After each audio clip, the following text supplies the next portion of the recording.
Isang magandang araw ulit sa atin. Health is wealth. Ang kalusugan daw ay kayamanan.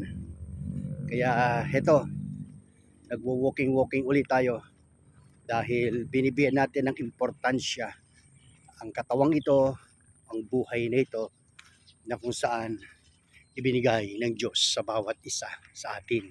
Dahil alam mo ba na doon sa book of Corinthians, ang sabi niya, don't you know that your body is the temple of the Holy Spirit?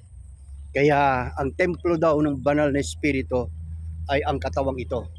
Kaya kung ito ang templo ng Diyos at dito nananahan ang banal na Espiritu, kailangan ang katawang ito na binigay niya sa atin ay ating alagaan.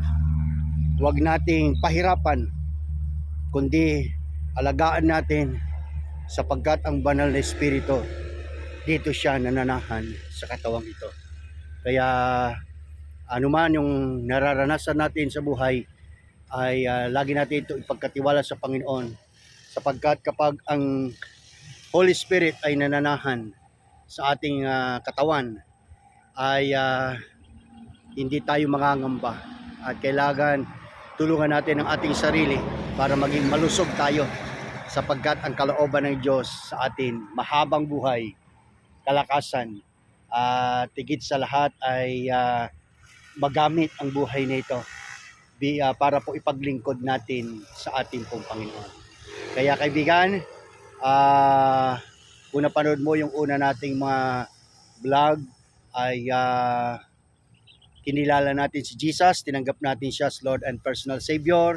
Si Jesus ay siya yung pangalawang vlog natin, ay tinalakay natin doon na si Jesus ang daan, ang katotohanan at ang buhay, at walang makapupunta sa Ama kundi sa pamamagitan niya, di ba?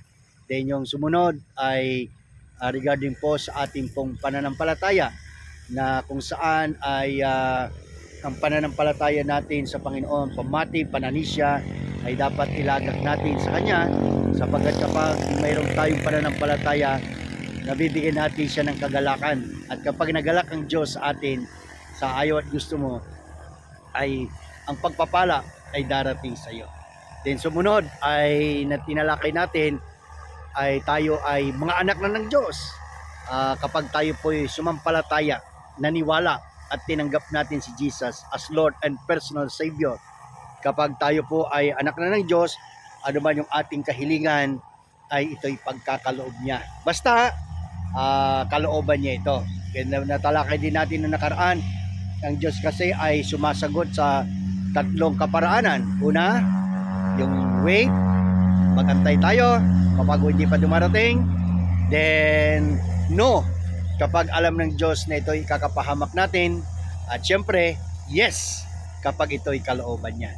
Kaya huwag tayong mainip. Na po, ang magantay-antay lang tayo, sapagkat ang Diyos ay nag-iisip siya kung ano ang mas maganda at mas mabuti sa bawat isa sa atin. Pinagpalang araw.